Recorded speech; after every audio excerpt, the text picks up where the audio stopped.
Are you ready to take your health into your own hands in 2025?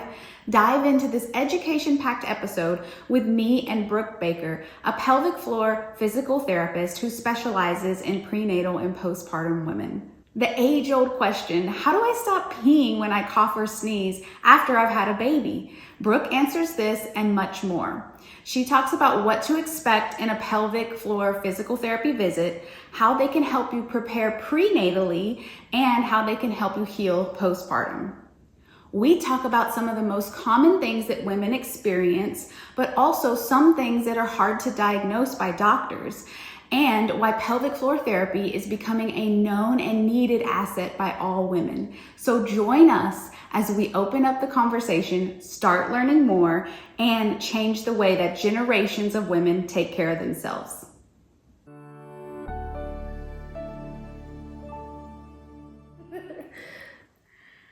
All right, we're here with Brooke Baker, and she is a pelvic floor physical therapist. First, tell us all about yourself and why you chose pelvic floor therapy as your specialty. Yeah, so I had previously, like in high school, always wanted to be an obstetrician, gynecologist, and I went to a high school that had a health science program, and it allowed us to like shadow different professions, and physical therapy was one that I looked into, OB-GYN, and then even like paramedic and ER doctor. Those are like the things I really wanted to do.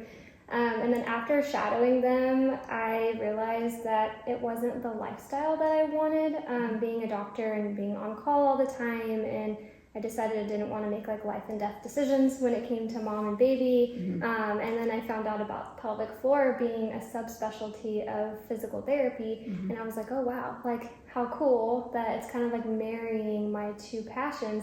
I still get to work with women, and I get to be around babies, and I get to help them in a very different way, but without all the pressure of being a full-blown doctor, I suppose. Right. And one of the things that I really, really enjoyed, even in high school, I've always had an interest in sexual dysfunction, so that's why I really like the reproductive system was so fascinating to me.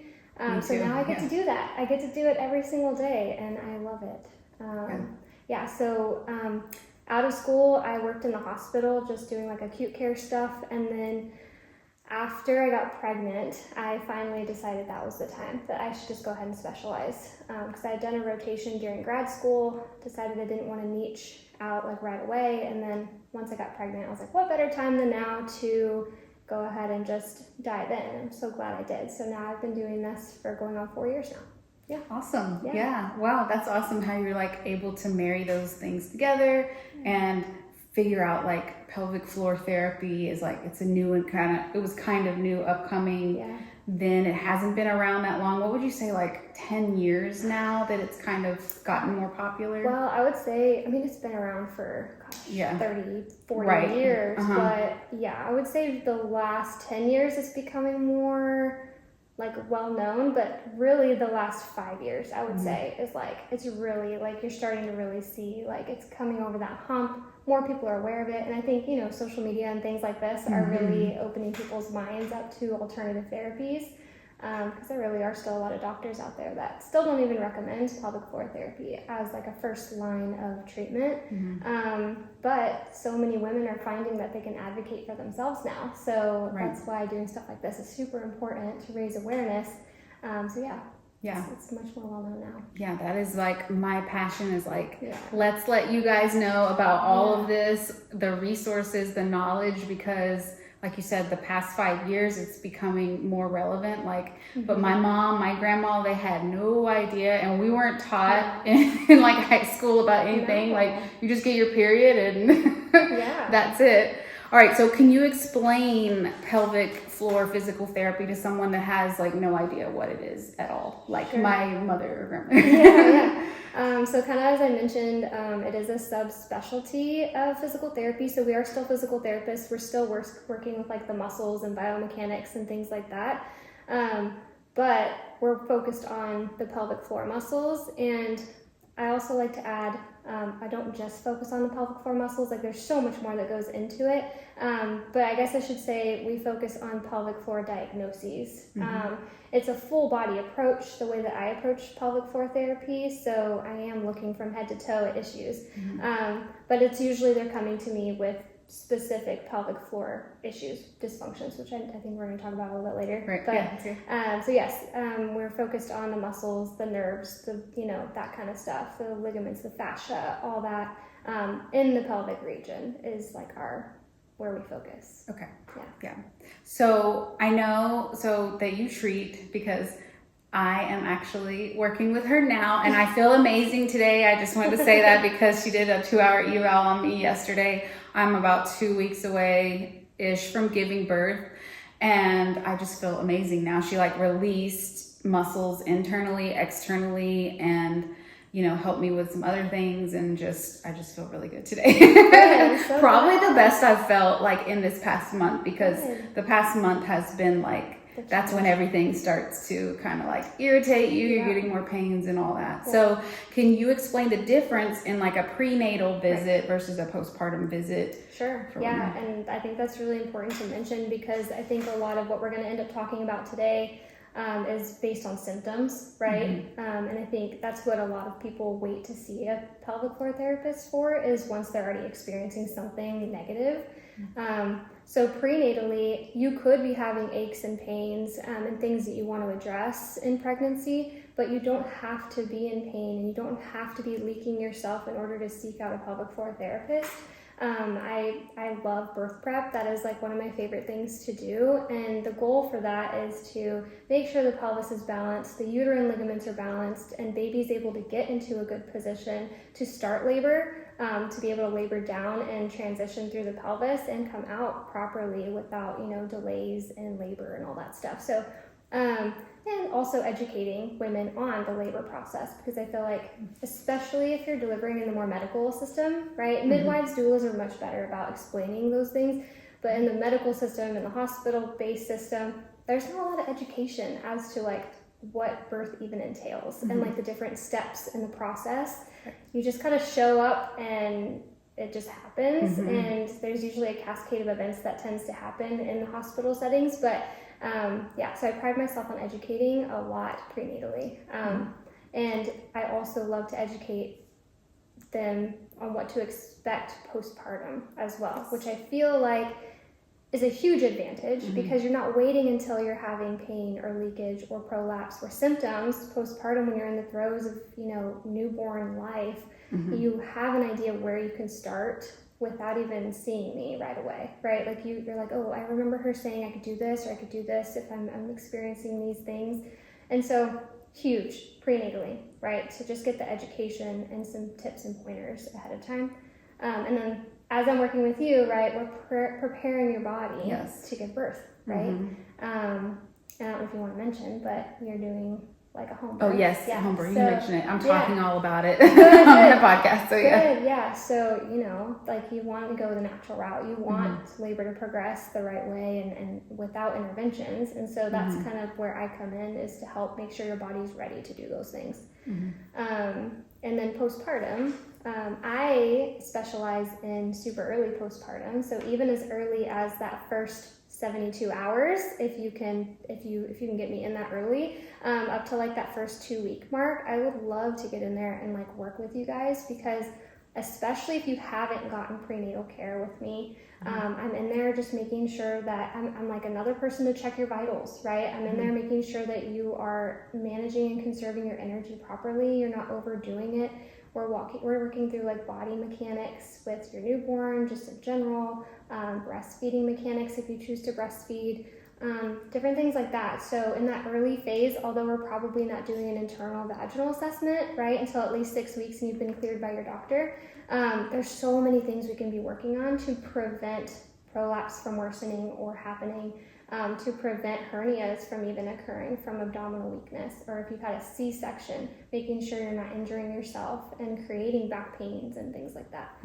So many different things we can do prenatally and postpartum. That's awesome. I didn't even know that. I didn't know that. I'm excited about this because my last pregnancy, I had to wait 6 to 8 weeks to go see the pelvic therapist, but I called her because I had all these questions. Like I already had a lot of knowledge in it back then, but it's still like when you go through it yourself and it's the first time, you're like, whoa, what's going on with my body? So it's important even just to be able to talk to someone that's knowledgeable and like kind of calm you down, because even your doctors and midwives, they're going to refer you out. They're not like, this is not their specialty. So if you're like having urinary leakage or like prolapse type symptoms, which we'll talk about, you know, they would just refer you out anyway, or they'll tell you just do some Kegels. So, which we'll also talk about. Yeah. So, but that's awesome that you come like right away. Like I'm excited about that. You know? But, okay, great. So could you walk us through like what a visit with you might look like, and you could break it down prenatally and postpartum if you want. Or... Sure. I'll just mention generally. Okay. Regardless, I tend to do like 2-hour evaluations because I've done it a lot of different ways. I've done it as short as 45 minutes to an hour. It's just not enough to really get the background of someone's like health history. A lot of times what we're dealing with is really intimate issues, and there's a lot of talking and a lot of like building that rapport that needs to happen. And so I've extended my evals to 2 hours, and even sometimes that isn't long enough, just depending on the person I'm with in the room. And you don't get that in regular healthcare, so it's really nice. So the evaluation is usually 2 hours. Again, the first good portion is just a lot of talking, getting to know each other, good health history. Everyone is so individual, so it's very individual to that person. And then from there, I'll usually do like a general movement screen. I want to know, how are you moving functionally throughout your day, especially if you're having symptoms, right? And then from there, you'll usually get on the table. I might do some like hands-on stuff, depending if it's prenatal or postpartum. If you are prenatal, it could be me looking at uterine ligament mobility while you're pregnant. So my hands would be on your belly, potentially, if you're comfortable, of course. And I feel like if someone touched my belly, like my son will like kind of accidentally kind of kick me or hit me or something. I'm like, oh my God, like don't touch my belly. But like when you were moving my belly, like it was like releasing, and it felt good. Like after you did that and released the ligaments and stuff. So and I think, I guess that's why I said if you're comfortable, because a lot of women, they're not really sure, like they want someone touching their belly, and that's totally okay too.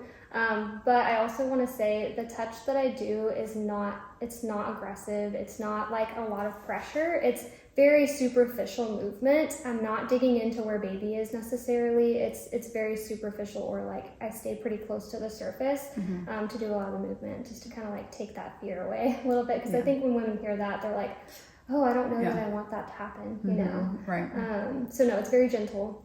So anyways, I'll get you on the table. We'll do some like, I'll be touching different areas. I'll look at your hip mobility a lot of times just to see where you're lacking. And then if you're comfortable, we usually do a internal vaginal exam. There are some contraindications to that. So of course, if you have like placenta previa, or you've been deemed high risk for some reason, or you've been put on pelvic rest, we will usually find alternative methods to assess pelvic floor, meaning we're not going internal vaginal at all. But if you're comfortable and you have a healthy pregnancy and things are going smoothly, we'll do an internal assessment. I'll look at pelvic floor muscles. We'll see, are you having any areas of tension?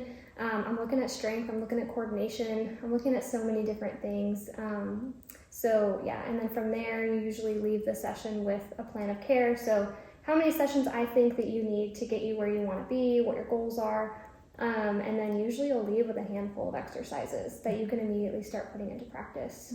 So all that happens in a period of 2 hours. Right, yeah. And it's great. And the exercises, which that I do, are like super important, and that's what I focus on in my program. And I meant to say, like with my program too, you can start at like day 1 after giving birth. It's so gentle. You want to work on those breathing exercises, and Brooke does that too. So that's awesome. Anything else you want to add to that, or that's like a good visit? And then as you progress through your visits, you're kind of just doing a little bit more of that, you're getting better, and then kind of getting more, you progress more into exercise and things. So it just depends on what your goals are, really. Like if you want to return to a sport or something, your goals would be different than you're just coming to stop the urinary leakage or get out of specific pain. So you're ready to take just 10 minutes a day on preparing for birth or healing your postpartum body, whatever stage you're in on this journey of motherhood, I will meet you right there where you are with my 3 programs, so you can choose which one is right for you. So what are the 3 programs? Well, first we have the Pelvic Floor 101 Guide for Busy Moms. So this will help you connect with your pelvic floor through this 5-day mini course where I will email you every day with just 10 minutes a day to keep you on track, and it's full of pelvic floor and breathing exercises. The second program is the Proven Postpartum program. So this will meet you wherever you are on your motherhood journey. If you're week 1 postpartum or 20 years postpartum, you'll have step-by-step guided videos that will focus on healing your core and pelvic floor and help you to strengthen that. If you're dealing with diastasis recti or the mummy tummy, full body strength and mobility and relaxation, you'll find all these things in that program. The third program is my complete prenatal and postpartum fitness program. So this is everything you need to prepare your body for birth and heal postpartum. Plus, you get a bonus 30-minute virtual call with me. All of my programs provide direct support through the chat feature on my website. And don't forget to go to the description below to grab your free guide now. I think maybe one thing I'd like to add, because I hear, this is like a question I get all the time, is do I need a referral to come see you? I think that's like one I get really commonly. The answer is no. I'm located in Texas, so I can only treat people who live in Texas with my license. I don't know how far this podcast will reach, but so in Texas, physical therapists are only allowed to see you up to 10 business days without a doctor's referral. But that means you don't need a referral to come see me and get evaluated. So that means I can treat you for 2 weeks after that initial assessment. However, I will usually have your plan of care sent to like your provider of choice, whether that be like a doctor, a certified nurse midwife, nurse practitioner, PA, whatever, chiropractor even. To sign off on your plan of care, and that gives me the ability to see you through that time period that I've set on your plan of care. So I just want to throw that out there. Right, yeah. That's good to know because that's always a common question. Okay, so let's get into like what are some common issues that you do treat for women? Like what might they come to you, except for prenatally, just general prenatal and things? Yeah, so I think since we're focused more on like pregnancy, postpartum, things I see most commonly with those are, of course, leakage. I think that is like, of course, super common, whether that be with like sneeze, laugh, cough, or maybe you're just not quite making it to the bathroom in time. Constipation is another big one, especially in the pregnant population. Hemorrhoids, I hear all the time. And then, of course, back pain. Pelvic pain, and when I say pelvic pain, that could be like that pain right in the front, like in that pubic symphysis, or that could be in like your SI joints in the back. That could mimic back pain, even hip pain too as well, and prolapse. Prolapse is another one in the pregnant population. Now, diastasis recti is a really common thing that you might hear, especially postpartum. Super common, and so that's something I obviously see all the time is DRA. Right. Yeah. So can you just go over like quickly in case someone doesn't know what pelvic organ prolapse is or diastasis recti is? Yes. So prolapse is, so you have abdominal and pelvic organs, right? Like your reproductive organs, your bladder, your rectum, things like that. And your pelvic floor is responsible for also helping to support those things. Now, when you have some sort of weakening in your vaginal wall or pelvic floor, it can allow those organs to shift from the abdominal pelvic cavity down more into the pelvic cavity or even into the vaginal canal, which sounds extremely scary. And when people find out they have it, they can freak out. Yeah, because it sounds really scary, but it doesn't have to be scary. And I think that's something I also like to educate on, is because I actually just left an eval where this person was literally laying in bed for 2 weeks until she saw me because she was so scared to do anything. She was like, I'm going to make it worse. And so I just want to say, like, prolapse can sound scary, but don't stop living your life, please. Yes, right. So that's what prolapse is. And there are surgical options. Obviously, a lot of the doctors nowadays are still kind of moving into that surgical realm, but you're not a candidate for surgery until a certain degree. There's different degrees of prolapse. And so we can come in early on in those earlier degrees of prolapse and potentially reverse them, at least to a comfortable degree, and then help you prevent it from worsening, right? Right. So diastasis recti, or DRA, you have the rectus abdominis muscles in the front, which are basically your six-pack abs, right? Like your crunch muscles. And through pregnancy, about 100% of women, when they give birth, have it, right? Like their abdominal muscles have to separate in order to make show, room. like, I don't know if you can see here, but how much it stretches. Yeah. You know, like. Yeah, it has to make room for growing baby. And so they do separate. That linea alba, which is that fascia between the two halves of the muscle, gets so stretched out. Now, by a year, most women, things will have normalized and come back together to some extent, or almost completely. But a lot of women don't. And so sometimes they do need additional rehab. And even you don't know if you're one of those until about a year. So it's still better to get ahead of it, even early on, so that, because you're going to progress easier and smoother. You're going to have a smoother recovery if you just get ahead of it in the beginning.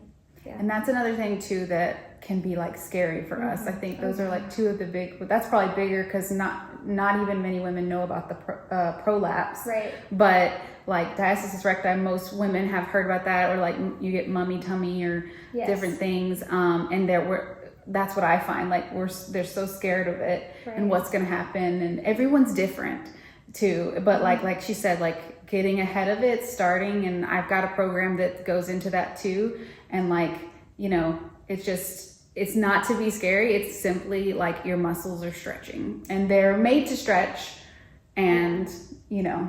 And I also, so yes, DRA is another one that I hear so commonly in the internet. It's everywhere, right?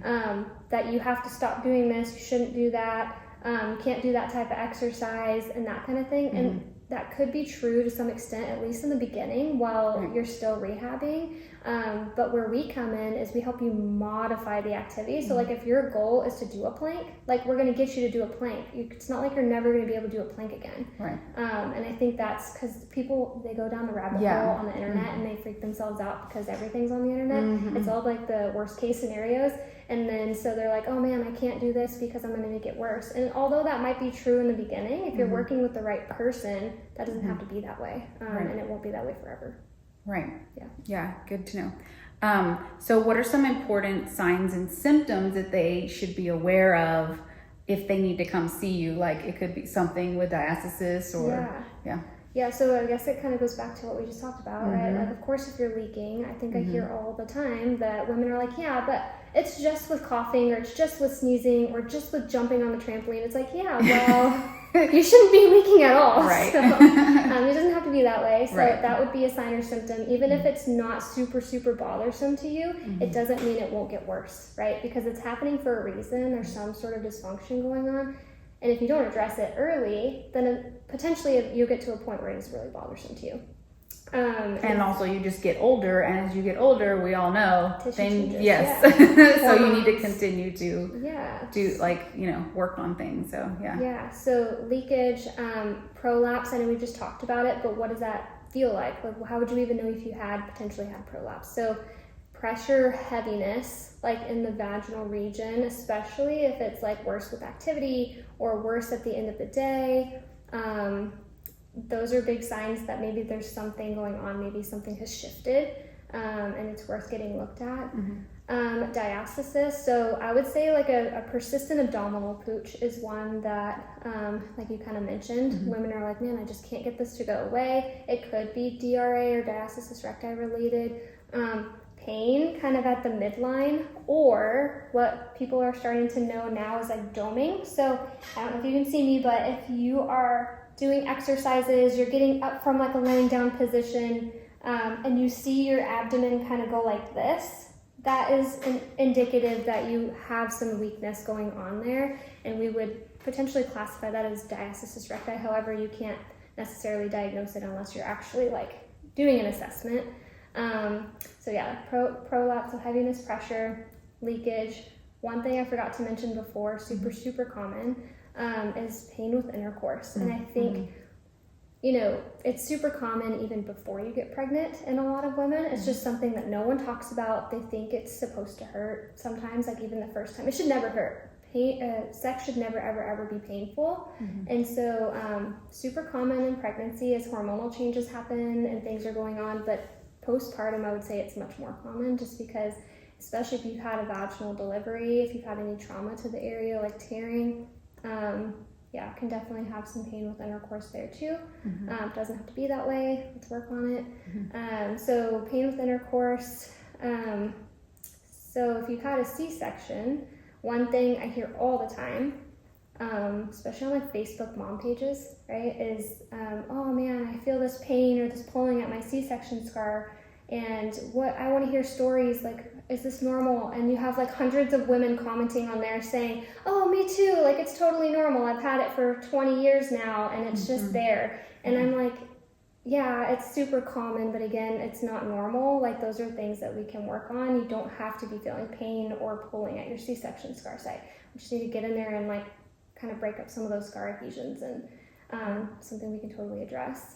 Yeah, I find that a lot. Like a lot of women who have had C-section, and there are a lot that have had C-sections out there, that they're like, oh, I don't need pelvic floor therapy, or they might not suffer any urinary problems or stuff down there because they didn't push the baby out per se. But there's so many other C-section related things that you can help with. Yeah. So like you were talking about scar tissue release, and that can affect other areas and be pulling on other areas like in your back and things.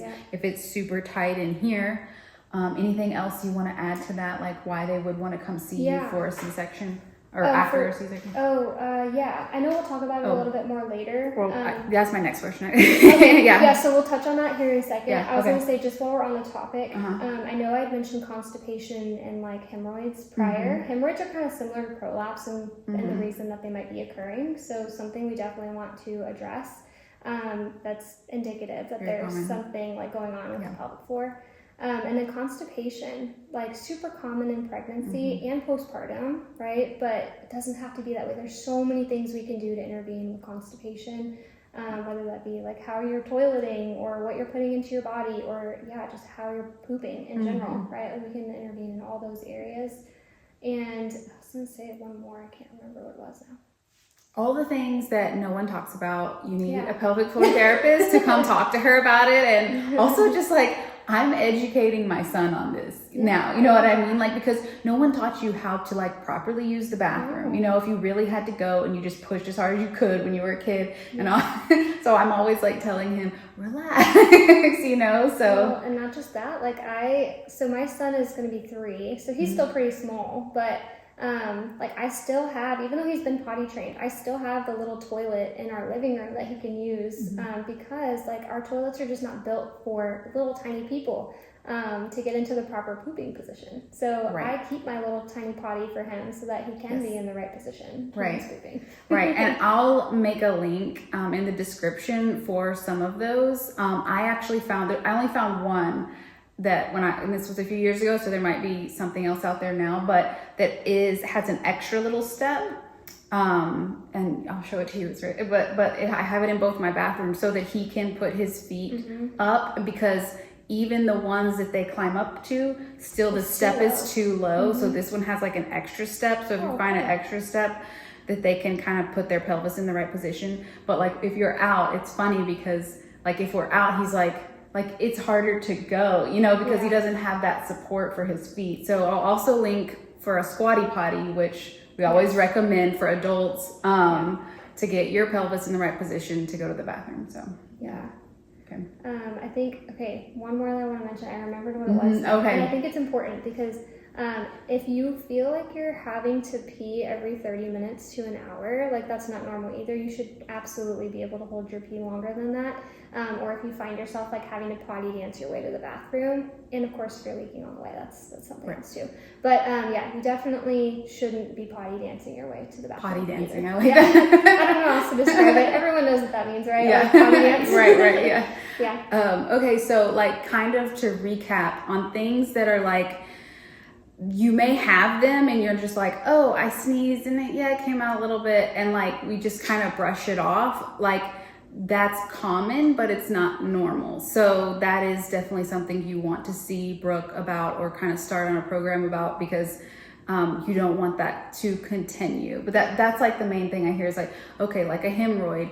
Okay, I just have a hemorrhoid, but like how often is it coming up? You know, like it's common, but it's not normal to just get them all the time. It's not. So those are things, and it's kind of like we need to be aware, because I know as moms we're like, oh, that's that little issue, but it's not all the time, so it's fine, you know. But if it keeps coming up, it's something you need to address, and then just let's get rid of it, you know, like let's take care of it, because like I said, we're only getting older, you know, and like as you get older or you have more babies, like you just really need to like take some self-care time. You know, I know we're like really busy with our kids, but it's really important because it could become a bigger problem later too. So I could go on and on about like potential signs and symptoms, but I guess like one that just kind of popped in my head is obviously low back pain, pelvic pain. And what I hear a lot of times is, I keep going to the chiropractor, I feel really good like when I leave, and they're like, but I have to always go back.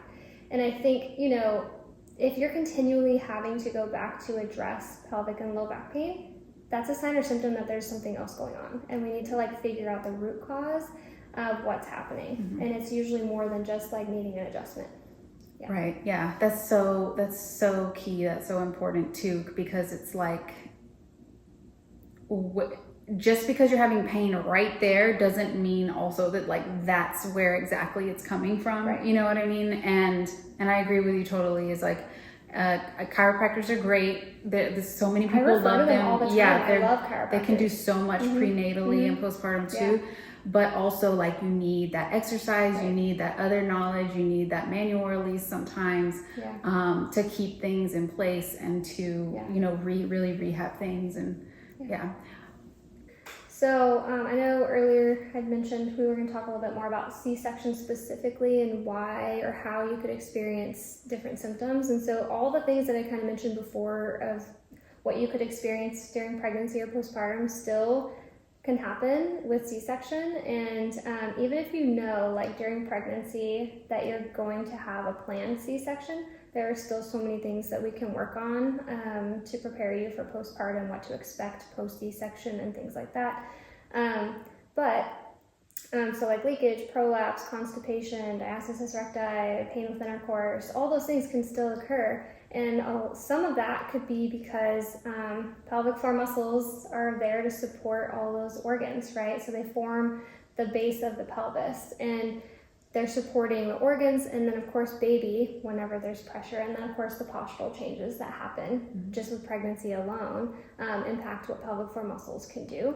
And then if you don't have a planned C-section, say you're going into the hospital, you're wanting to labor, you're wanting to have this baby, but you end up in an emergency C-section, or things just aren't progressing the way that they want and you end up in a C-section, depending on how far or how long you were in labor, baby could have still engaged in the pelvis and come down, right? So we don't know exactly how deep baby got into the pelvis.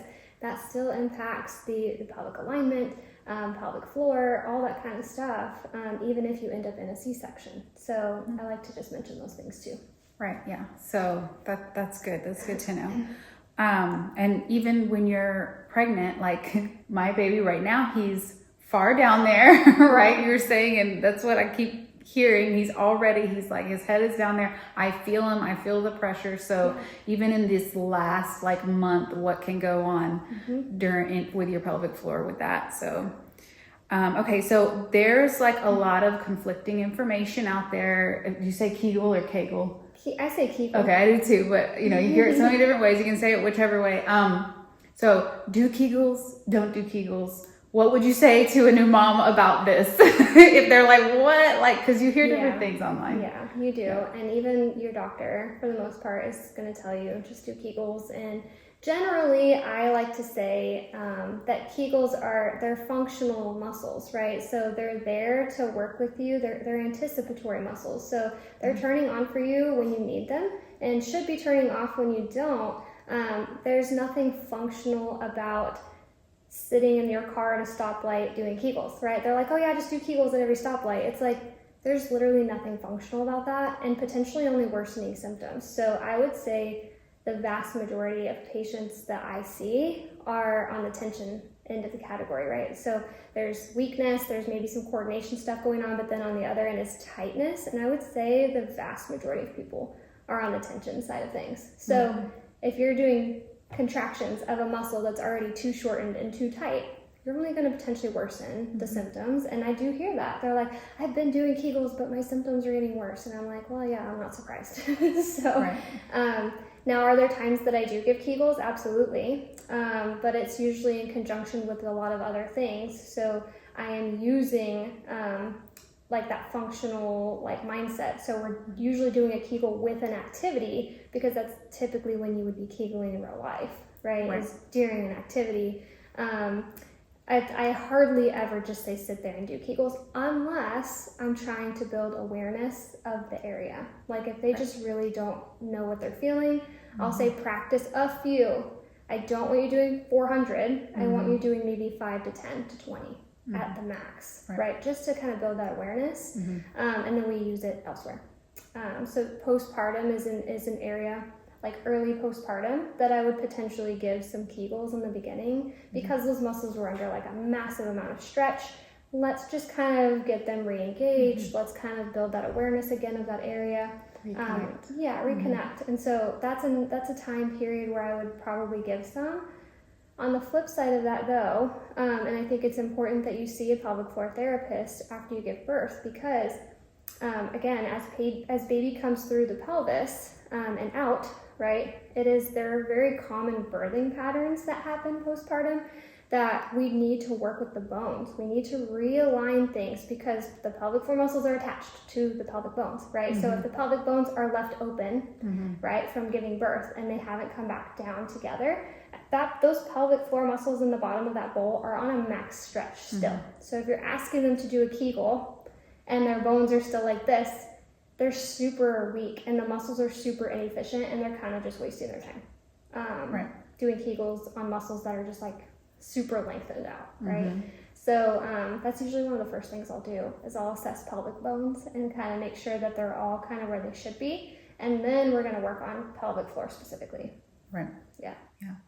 If that made sense. It made a lot of sense to me. Right? But like, yes, so it's kind of a combination. Like you shouldn't follow something that says never do Kegels. You shouldn't follow something that says only do Kegels. You know, it's like that balance. And that's what I talk about too in my program is like, we're going to start to reconnect. I'm going to also doing it the right way. Because if you're doing Kegels and you're doing them the wrong way, or like, you know, I know for me and many other women, it's like, it's hard to kind of activate that front part, the anterior, like the front part, but then you might like really turn on your glutes or something. So I talk a little bit about that in my program too, but also it's just so great to be able to go to someone like Brooke and like she can literally tell you for sure like what you're doing instead of that guesswork, you know.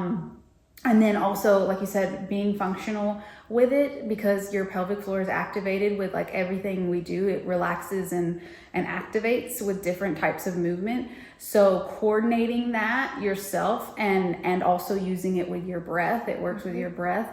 One thing I just love, like I love about the pelvic floor. I love this subject, which I'll probably have someone on the podcast later talking about this, but your jaw and like TMJ issues, because I've struggled with that in the past. Like if you're super tight up here, and it's always so like crazy to people, but it makes so much sense to like us, like that, you know, you can be, it relates in like tightness down there. And like, cause you know, like when you sneeze or cough and like, and that's when you experience that pressure, it's a whole system that's related to each other. So You could go on and on. I know, I could. Like you said, a whole podcast. I know, right? So and why and it's the different just connections. yeah, it's so interesting to me. But it's cool. So that's why we always look at the whole body approach. Okay, so moving into something a little different, what are your thoughts on OB clinics offering pelvic therapy like E-stim or light therapy, if you've heard of that out there, ladies? Yeah, so there's a really common one. It's called the Emsella chair. I don't know if y'all heard of it. But basically what it is, what was that thing called? You remember back in the day, they had those like belts you could buy that would give you abs or whatever. Right, my mom got one of those, yeah. I remember you. I tried it because one of my mom's neighbors had one and I was like, I want to try it. But what that does is, sure, it might tone things, but again, it's not functional. You're not using your abs functionally if you're just letting it sit there and do the work for you. And the same goes for Kegels. So they make this chair, E-stim. It's a version of E-stim, electromagnetic type stuff, where it's basically doing the Kegels for you. And it's like thousands of Kegels at once. And it's like, why would you want to do that? But I do hear stories that like some people are benefiting from it. Why? I really don't know, but they must have had some sort of weakness, which is fine, right? But I will say not everyone is in that category, right? Like I said, in my profession, I'm usually seeing them on the other end of the spectrum when they're tight. So if you go and tell them, or if you go and put them on a chair and it's doing thousands of Kegels at once, it's like, in my opinion, theoretically, their symptoms would be getting worse in most cases. Do they maybe have a place? Sure, I think everything has a place, kind of going into like, would you say like radio frequency, laser type stuff? Or light, yeah. Yeah, so I think those all are super beneficial, right? So they can boost collagen theoretically, right? Theoretically, it's boosting collagen, it's increasing blood flow, increasing elasticity, which in a certain set of the population is absolutely benefiting from those things. So we need good blood flow, we need good like elasticity and things like that, and we need collagen for tissue repair. But again, it's not functional. So depending on what your symptoms are, you could see benefits short term, but a lot of these things I feel like people they get those benefits initially and then they have to go back for more, right? And my goal is, okay, I meet you and I never have to see you again, right? Like, let's work together and I want you to be able to manage this on your own. Like, that's my goal. So although I think they do have some benefits, I will say that the research on that stuff is still pretty preliminary, and the long-term efficacy really isn't well known yet. So. And I'm not sure, but it might be expensive. I don't know. And also for me, I'm just like, I want to go to someone that's like literally like, this is what Brooke does. like not someone's like, okay, well, I think it was on my OB, like they had like my old OB like had a tech that would just throw the E-stim on you. And for one thing, like I know, and when I was in school, I took like many months learning about E-stim and how it works and doing it properly, and really was tested really hard on that. And then they're just throwing that on you, you know, so like, you know, just going to someone that is really like is knowledgeable in that area, and you know, that makes a difference to me. And I will say, there are actually in our area doctors who refer patients to pelvic floor therapy, but all they do is biofeedback. And I think biofeedback is really nice because I do it, I use it, it's a tool, but I use it for maybe 1 or 2 sessions, if that. Sometimes not even. It's just to kind of check in. But some of these people are saying they're pelvic floor therapists, and all they do is biofeedback. And I end up seeing a lot of their patients. And I'm like, well, what did you guys do? And they're like, just biofeedback. I'm like, oh, cool. Okay, we're going to do a lot more than that. I want to touch on that too, because that is one thing that being like in physical therapy, like both of us, many physical therapists say they do pelvic therapy because they're taught it in school and they do see some patients, but people like Brooke are specifically certified pelvic floor therapists. So and there's occupational therapists too. So there's physical therapists or occupational therapists that you can go to. So they know all about the pelvic floor. They know so much more. And I'm not like trying to put anyone down. It's just that like, again, for me, and I've worked with those people before, and I've seen it myself in the kind of care you get. And also be on the lookout for, like Brooke offers, that one-on-one, more an hour or longer. How are they again? Like my follow-ups are an hour. About an hour, right? Yeah. And then the evals are 2 hours. Yeah. But even if you do get that one-on-one in a separate room with another physical therapist, they may step out, put you on e-stim, step out and go treat someone else. So just be aware of that. I'm not saying that they're not out there, that there may not be some good, but like, at least with my experience, I want to go to someone that's like specialized, Yeah, and I don't think there's anything wrong with people who like say that there's this orthopedic physical therapist. Like, absolutely, a lot of what I do is orthopedic too. Like, you have to, right? But if they're not able to assess your pelvic floor and they have no knowledge of any pelvic floor dysfunctions, right? Like, it's some guy that went to school and works with sports, but you happen to get on their schedule. They don't know anything about your prolapse. They just won't. You can't even have that discussion with them because they're not even going to know. And most of us as pelvic floor therapy specialists, we've done hundreds and hundreds of additional hours of continuing education to be specialized in what we do. So, and like to that point, like I've worked for so many different, physical therapists, and I worked actually for a sports guy once, and he actually was really knowledgeable in the pelvic floor, but he had gotten, he had taken the time and gotten that extra knowledge, even though he really did work more sports oriented. And it reminds me of Sarah Duvall, I have my certification through her program. She started out with just, I believe, just really sports oriented, and she's become so knowledgeable that she's teaching us physical therapists about the pelvic floor. So they are out there. Just be aware of ask the right questions when you go see them. Yeah, for sure. Okay. So, what would you say to the woman that's been told she needs surgical intervention or medications as a first means of treatment for the pelvic floor issues? Yeah, that's super common, obviously, like I mentioned before, but it just depends, right? If they come to me, and let's use prolapse, for example, because it's a super common one, that one and diastasis recti, right? Those are the ones where they're like, okay, yeah, let's do surgery to correct these issues. What happens in those cases, and I just had this discussion with a patient just before I came here, is I have seen so many women come into my clinic after their first, second, third prolapse surgery, right? Because surgery is okay, let's put the organs back where they go, but if you're never addressing the reason that prolapse occurred in the first place, which could be pressure management issues, it could be postural, it could be so many different things. If you're not addressing those things, you're gonna have surgery, and then you're gonna have another surgery, and then you're gonna have another surgery potentially in some cases. So if you can get in there ahead of getting surgery, get a second opinion, that would be better.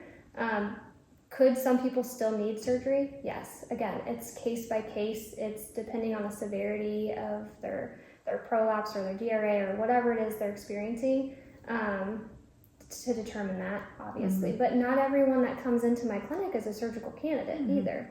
I keep using this patient that I just saw, but she told me she called her doctor, and all they said was there's plenty of surgeries for that. That's the only thing they said. They said, we are not concerned. There's plenty of surgeries for that. And they just had a phone call with her. They didn't even schedule her. So it's she called me just in a complete panic, right? She hasn't been in bed. She's been in bed because she's so scared, and nobody's had this conversation with her. And so, yes, it's just that poor woman. It's terrible. Yeah, it's horrible. It's terrible. It's so scary. Yeah. So, I think surgery and medication are needed in a lot of cases, especially in more complex, situations. But I think a second opinion is always worth getting, or ask questions. Ask them why. Why do I need surgery? Are there alternative methods? Is there another form of conservative management that I can trial first? And if they don't have an answer for you, then I would find another doctor.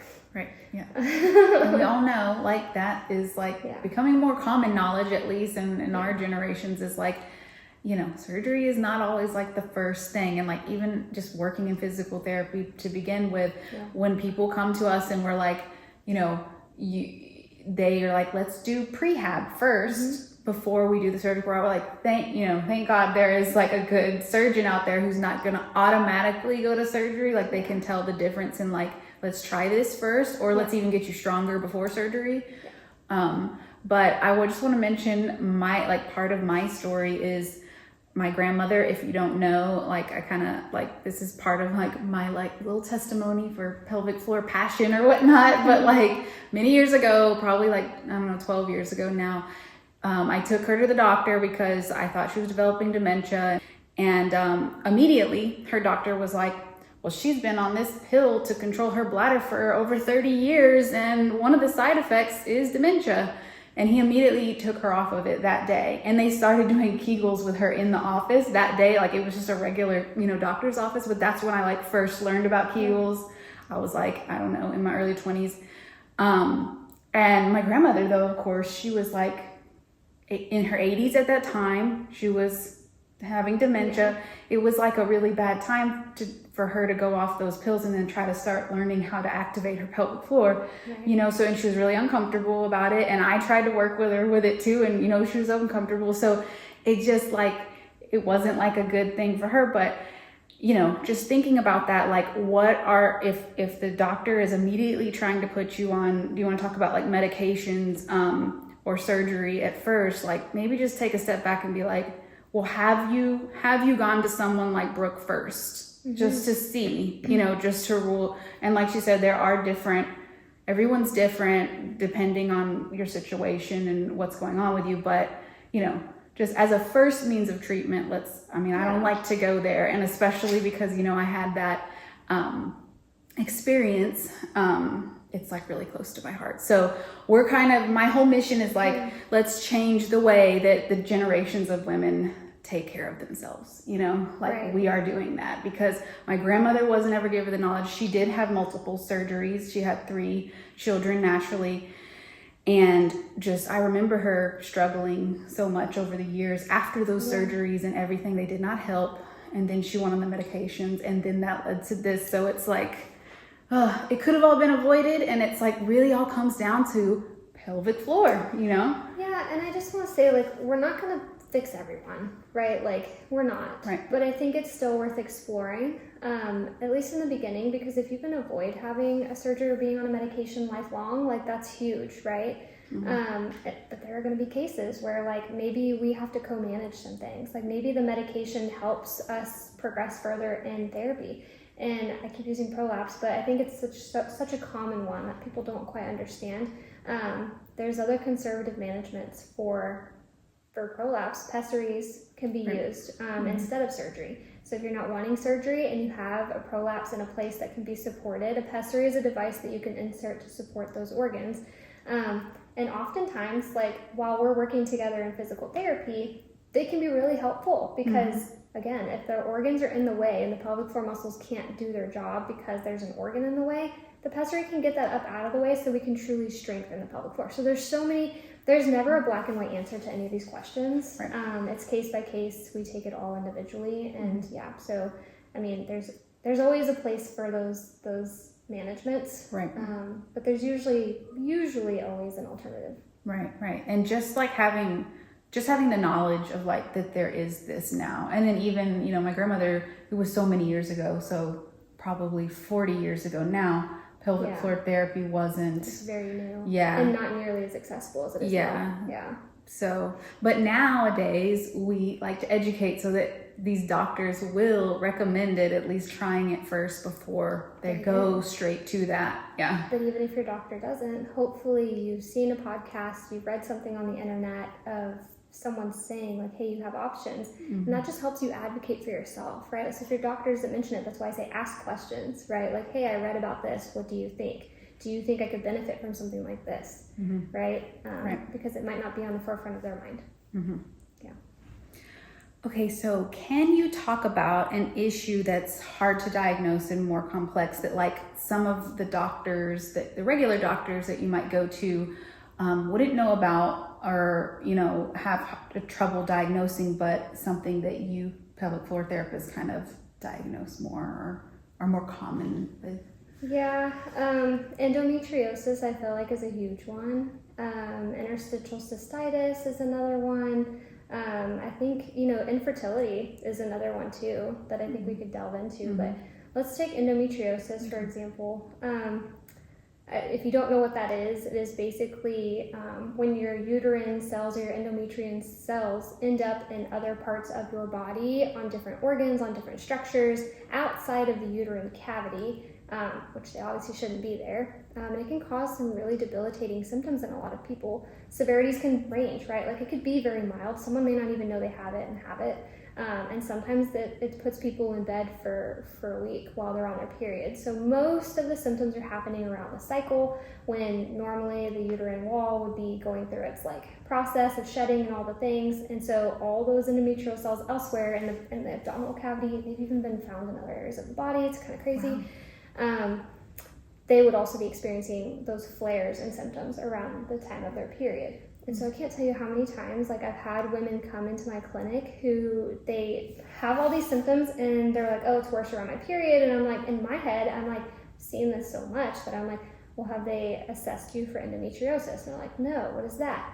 And they're like, I've been to so many doctors and no one's ever said anything. And I'm like, okay, that's crazy, but whatever. Let's maybe get you in to see someone because there are endometriosis specialists out there, right? And so a lot of these doctors, they just write it off, or what I see super commonly, especially in young girls, is they're just put on birth control to manage symptoms, right? And so medication, yeah. So their first line is always birth control. Right. If they're having really super painful periods, if they're having super heavy bleeding, birth control. And it's like, okay, yeah, but what is actually going on here? And so the gold standard for endometriosis diagnosis is a surgery. So this is one of those cases where, yes, surgery might be, something that you have to look at. For them to go and diagnose, they go in laparoscopically, they take samples of anything they find, they go and run them and find that maybe they're endometrial cells or not. And that's also how the disease is staged. And some people are in such debilitating pain and they have so many scars and adhesions from all these lesions being in their abdomen that they have to be surgically removed, right? Now we can help manage symptoms in pelvic floor therapy. We're not gonna go in and actually remove anything because we're not surgeons. So that's one of the cases, really super hard to diagnose. They kind of go through many doctors to get to that point. Also kind of hard to manage. So we kind of co-manage. That's one of those cases where they might have to have surgery, they might have to have medication, they might have to have pelvic floor therapy. Interstitial cystitis or painful bladder is another one that super hard to diagnose. People go through so many doctors, and first line of management is usually medication for them. And I don't know what your grandma was experiencing, but that might have been one of them. I don't know. Maybe, yeah, I don't know. So they usually will come to me, they're already on medication, which is fine because it allows us to kind of get to do some things that maybe we couldn't have done if they were super flared or something. But there's a lot that we can do, like education on bladder irritants and what to avoid and different techniques and working on the pelvic floor, because pelvic floor muscles that are really tense and tight, they can be painful and they can actually make you feel like you have to pee when you don't. It can cause your bladder to hurt and burn. So there's so many things we can do, but again, co-management sometimes in these more chronic conditions is what you have to do. And I'm hearing those symptoms, and most people would think, oh, should I go to a urologist for something like that? They could, they're more knowledgeable in that too, right? Yeah, so most of these cases you should be seeing a specialist. Right. Someone who knows about it. Yeah. And isn't just some, PCPs are great, primary care doctors. They know a little bit about a lot of things. But, and I also, this is a question, so it just popped in my head, so if your PCP sends you to a urologist for one of those symptoms or just irritated bladder, will the urologist immediately put you on medication, or potentially could you just go to, that's one of those doctors that, yes, they're really knowledgeable in that area, but they still might go to the medication first, right? Which, that's probably who put my grandmother on. It depends, right? We have, I've worked with a couple really, really good practitioners in a urology practice in San Antonio that their first line was usually pelvic floor therapy. which is great, but very far and few between that that's actually happening. Right. And, you know, they're really great about, you know, keeping in contact with us, kind of co-managing together. But most doctors don't want to talk to your other practitioners. They don't want to talk to your other therapy, you know, specialists and things. Right. They just write your prescription for the most part. Not all. There are some super, super great doctors that are really knowledgeable and advocate for you, so you don't have to necessarily always advocate for yourself, but not always. Right. Yeah. So I would say if you're having any of those signs and symptoms or the other ones that she's talking about earlier, you know, you advocate for yourself at your PCP and say, can I go see a pelvic floor therapist? Or even if you're at the urologist, ask the urologist, should I go see, can I go see that first? Just, you know, try it, see, ask the questions, you know, and maybe you are at a great doctor that will work with a pelvic therapist and you can find like a better holistic means of treatment through both of them. Yeah. Okay.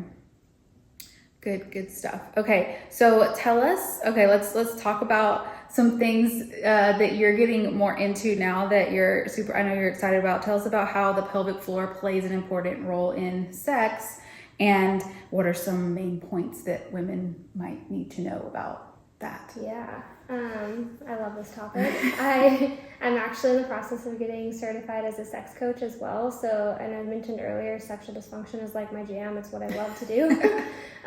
So I would say, you know, pelvic floor plays a huge role, has lots of functions, right? We've talked about bladder function, bowel function, but it's super big in sexual function as well. There's so many, you know, muscles, nerves, you know, blood vessels and things that are involved. And pelvic floor muscles are important for pleasure. They're a huge source of pleasure. And so it could be one way or the other. You could experience like immense amounts of pleasure, you know, the big O, orgasming, things like that, or they can contribute to pain, right? If they're too tight or you're just having a lot of tension or even dryness, like friction and things like that. So it could impact you on either end of the spectrum. And so the pelvic floor muscles, they have to be able to contract, but they also have to be able to relax. And so in order to, I think most people, you know, they want to know, how do you get an orgasm, or how do you have a better orgasm, or whatever. And so, you know, you have to be able to relax your pelvic floor enough to build sensation and build tension, right? So orgasming is basically a contraction and a spasm of the pelvic floor muscle. So as you're reaching, like building tension, orgasm is that like release of all that built tension. And so then you get that rhythmic contraction of the pelvic floor muscles during the orgasm phase. And so if you have super tight pelvic floor muscles, there's no tension to build because you've already got tension. And so some women can't orgasm at all, right? They just can't get there. They'll try, maybe get close, but never get there. They could even have pain with orgasm, things like that. But, you know, you have to be able to build. And so when you finally reach that, it relaxes. If it's too tight, it never gets there. And this is people who oftentimes I'll hear, like, I'll get my whole body into it. You start to like rip into like your whole body stiffening to get you there. And like you shouldn't have to do that in order to reach orgasm. And so the flip side of that is if your muscles are super weak, right? Like they're also not going to have the endurance that's needed to build that tension and hold that tension and contract like that if you're super weak. So yeah. Wow. Cool. So much. Like you could do a whole, you know, obviously you're like getting a whole certification in it. Yeah. So that's a big thing that, you know, isn't talked about, but like women struggle with it and women and men. I used to work with men prior to doing my own thing. So now I just specialize in women, but, you know, even when I was working with men, so things that they would experience in terms of sexual dysfunction, of course, you hear the one erectile dysfunction a lot, whether that being like they can't, you know, get an erection, they can't maintain an erection, maybe they even have pain with intercourse, or they have painful ejaculation, or, you know, just different things like that can definitely impact them as well. Yeah, and like that's a good part to know. We all, you know, specialize in women. You only see women right now, right? Yeah. So, but you know, men. There aren't. I would say there's even a more lack of knowledge out there for men and how when they need to go see a pelvic floor therapist. So I actually shadowed one at the VA clinic when I was in my clinicals, and I was like, whoa, like I did not know, because it's the VA, so it's like basically a lot of older men, and you know, like I didn't even know you could help, you know, men this way. And so like, just so that you know, if your husband's dealing with it or something, you know, like you can go see a pelvic floor therapist they do treatment out there as well. Yeah. Then that can be like urinary incontinence too, like not only sexual things. Okay, so how can people find you and schedule a visit? Like if they are local, there probably will be like a lot of unlocal people also, but if you're local to New Braunfels. Yeah, so I do have an in-clinic location in New Braunfels. I also have an in-clinic location in Bulverde right now, but I'm mostly mobile, so I come to you if you're within, you know, like a certain radius. So right now I'm doing, you know, I could do North San Antonio, like Stone Oak area, New Braunfels, Bulverde, Canyon Lake, San Marcos, Cibolo, Shirts, that kind of area. I can come to you. And it's so nice, like especially if you're prenatal or postpartum, like I mean, to have someone come to you, like especially going through the home birth process, like they're coming to me to give birth, and they're gonna come to me and check up on me. Like I don't have to go to anyone. It's so much more relaxing, and like just kind of takes that whole anxiety down, like a big level for me at least. So like, and that's especially awesome. with a newborn, you don't have to worry about, you know, and I think it's important, kind of like I talked about earlier, super early postpartum, like I don't think you should be lifting like super heavy like car seats and things like, and that like, you might injure yourself doing those things because your body is in like a weakened state. So I think not having to, you know, tote your newborn and potentially other children, right? Like you're also having to manage to an appointment is kind of nice. And that is a good point. I'm going to link a video for how to get your car seat in and out of the car, because that was like the hardest thing to me when I was a first time mom. And I made sure that I bought this like super light one, because we got this really heavy one last time because it was like the best. But like, I'm like, I could not get that. And you have to get it out to take it into the pediatrician office. They won't let you bring, or at least ours wouldn't let you bring the baby in unless they were in the car seat. Yes. Really? And I was like, so luckily my husband could be with me a lot, but I was just like, when you're first, like, it is not fun, like trying to carry that car seat, and you've got all this other stuff and still pain and things going on. And especially if you have a C-section, you cannot do that. So, but I will link a video showing you at least the proper way to do it when you are cleared to lift something like that. Yeah. So I was gonna say, you can schedule, I have online booking for pretty much all of them at this point. So whether that be mobile, New Braunfels, or Bulverde locations. So you can book online, or you can call or text or email, ask all the questions you want. I also provide 20-minute discovery calls. So if you're really not sure if you know we would be a good fit, you can definitely schedule a discovery call for 20 minutes, and we'll chat, and I'll get to know kind of what you're experiencing and see if that's something that I'm able to help you with or not. Awesome. So I will link your website in the description or the show notes below so that y'all can find that information. Well, it's been great talking to you. I feel like it was awesome. Like, I don't know, leave us a comment below to tell us like what's something that you gained out of this episode, like that you didn't know before, or maybe like, are you thinking of going and seeing one now that you're like, oh, maybe I found out something that I really need to just go book that, even if you're not in our area. If you need help finding one, please comment, reach out. I will help you to find one in your area. So, all right. Okay. Yeah. And if you have ideas for like maybe some things that we talked about today sparked your interest in something else, or you have more questions, also put those below, because that'll give her a good idea of like what else maybe we need to talk about in the future, just to kind of touch on some more really important topics. Definitely. This was kind of an overview, so there's so many things we could go into more detail about. So yeah, that's a great addition. All right, mamas, well, we'll see you next time. If this video has helped you and you want to learn more, don't forget to sign up for my free guide to help you get started quickly, because I know how busy you are as a mom.